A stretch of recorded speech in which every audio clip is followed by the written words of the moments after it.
Nisa Story. Terima kasih sudah klik channel ini dan welcome bagi yang baru gabung.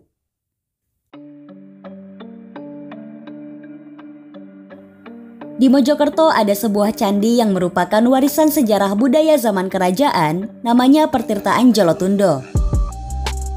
Saat memasukinya, kalian akan disambut dengan aroma hutan rindang yang menyegarkan pandangan.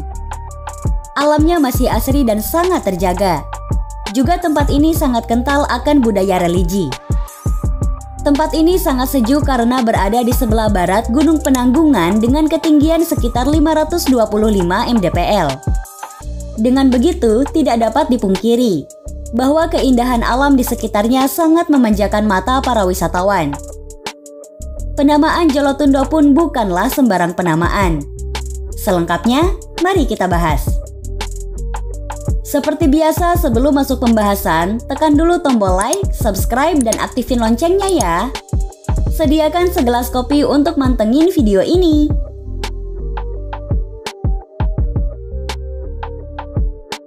Pertirtaan Jolotundo adalah pertirtaan tertua di Jawa Timur yang juga merupakan peninggalan Kerajaan Medang.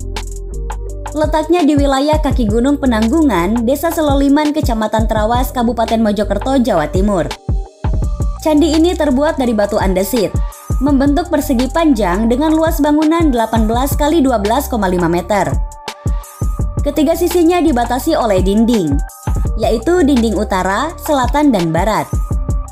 Serta luas lahannya sekitar 3019,75 meter persegi. Pertirtaan Jolotundo berbentuk 4 persegi panjang dengan teras di tengah dengan puncak pancuran. Hal ini memiliki arti, yaitu simbolis sebagai gambaran Mahameru. Pertirtaan ini juga dianggap melambangkan pengadukan lautan dalam cerita Amer Tamantana, yang menceritakan tentang proses mendapatkan air suci dengan menggunakan Gunung Mahameru yang dililit ular Batara Wasuki. Dahulu terdapat 4 tingkatan pada bangunan tersebut, namun sekarang yang bisa dinikmati hanya sisa 2 tingkatan saja. Pada bagian atas ada bebatuan berbentuk silinder dengan 9 lubang yang memancurkan air. Terdapat juga patung Dewa Wisnu mengendarai burung Garuda, tetapi saat ini sudah dipindahkan. Pertirtaan ini juga memiliki 2 bilik, yaitu bilik utama terletak di sebelah kiri diperuntukkan bagi perempuan. Pancuran dari bilik ini berasal dari arca naga. Arca tersebut melambangkan feminitas yang menjadi corak kepribadian sosok perempuan. Kemudian pada bilik kanan diperuntukkan bagi laki-laki. Pancuran dari bilik ini berasal dari arca Garuda melambangkan sosok pria yang maskulin. Melihat letaknya yang berada di wilayah kaki Gunung Penanggungan, para ahli menduga bahwa situs ini dulunya merupakan tempat para resi menyucikan diri. Juga adanya tulisan kata gempeng di dinding kiri belakang candi memiliki arti melebur dosa-dosa dan kesalahan.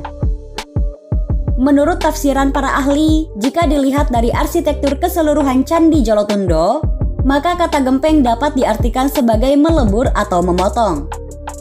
Hal ini memiliki arti candi yang juga merupakan pemandian ini dibangun dengan memotong lereng Gunung Penanggungan, sehingga situs bersejarah ini seolah-olah melebur menjadi satu kesatuan dengan Gunung Penanggungan. Nama Pertirtaan Jolotundo berasal dari 2 gabungan kata, yaitu pertirtaan dan Jolotundo. Pertirtaan memiliki kata dasar tirta yang artinya air. Dalam hal keagamaan bermakna air yang menjadikan suci seseorang. Pertirtaan berarti tempat menyucikan diri. Sedangkan Jolotundo terbentuk dari kata jala dan tunda. Jala atau jolo artinya air, dan tunda atau tundo artinya tingkat. Secara keseluruhan, makna dari Pertirtaan Jolotundo adalah tempat menyucikan diri yang airnya keluar dari pancuran bertingkat. Pertirtaan Jolotundo diperkirakan dibangun tahun 977 Masehi. Hal ini merujuk dari pahatan angka 899 Saka di dinding sisi timur pertirtaan. Dibangun oleh seorang raja dari Kerajaan Medang jauh sebelum kelahiran Raja Erlangga.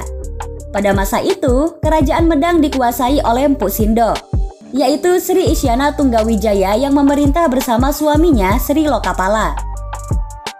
Sumber lain menyebut bahwa Pertirtaan Jolotundo merupakan bangunan candi yang dibuat oleh Raja Udayana pada tahun 997 Masehi untuk menyambut kelahiran putranya yaitu Raja Erlangga yang lahir pada tahun 991 Masehi.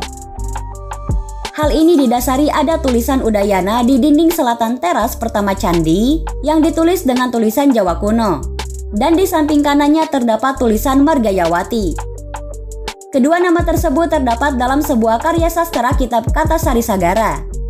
Kitab Katasari Sagara sendiri menceritakan tentang persaingan Raja Udayana dengan ibunya Margayawati.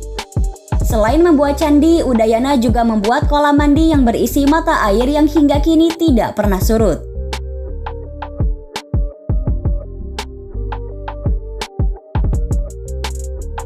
Air dalam kolam pertirtaan ini bersumber langsung dari Gunung Penanggungan. Situs ini memiliki fungsi ganda, karena selain mengisi kolam, air juga terus mengalir melalui jaringan bawah tanah ke sawah penduduk, dan terus mengalir ke pemukiman untuk kebutuhan penduduk. Debit air pertirtaan Jolotundo tidak pernah berkurang meskipun musim kemarau.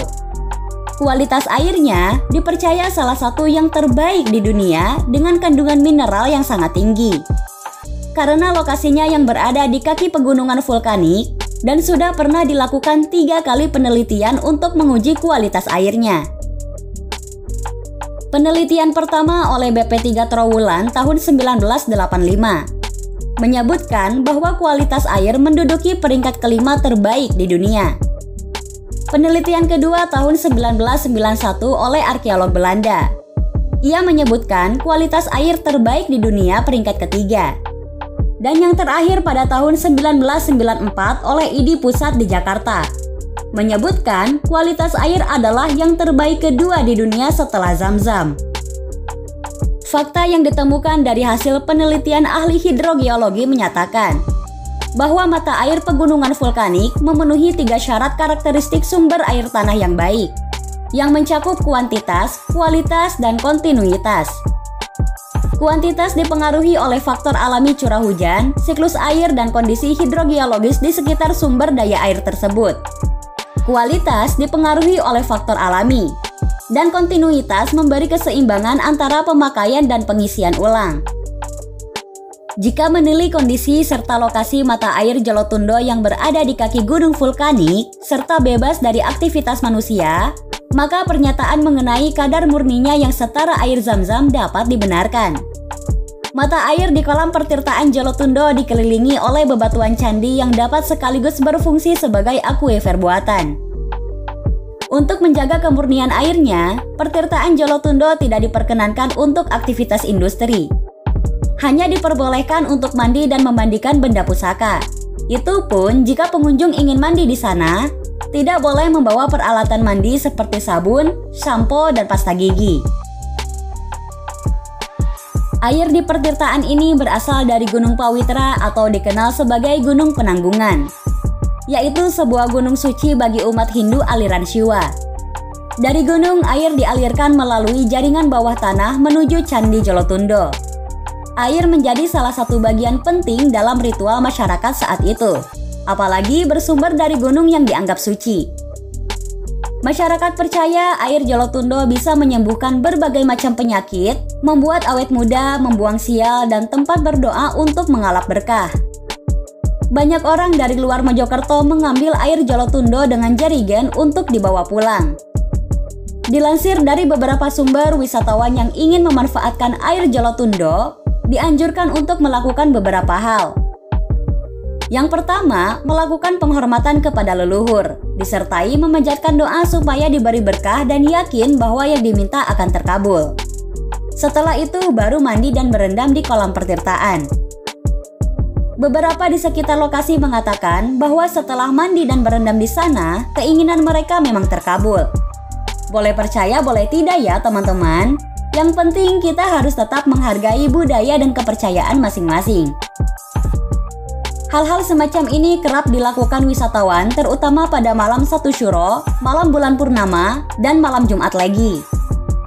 Setelah Kerajaan Medang runtuh pada abad ke-11, pertirtaan Jolotundo diyakini masih terus digunakan hingga periode Kerajaan Majapahit. Terima kasih sudah nonton channel Nisha Lova di segmen Nisha Story. Dukung terus channel ini dengan cara subscribe ya teman-teman, agar channelnya semakin berkembang. Mohon maaf bila ada kesalahan dalam pelafalan, dan bagi kalian yang mau menambahkan informasi atau meluruskan, bisa tulis di kolom komentarnya ya. Next, bahas apa lagi?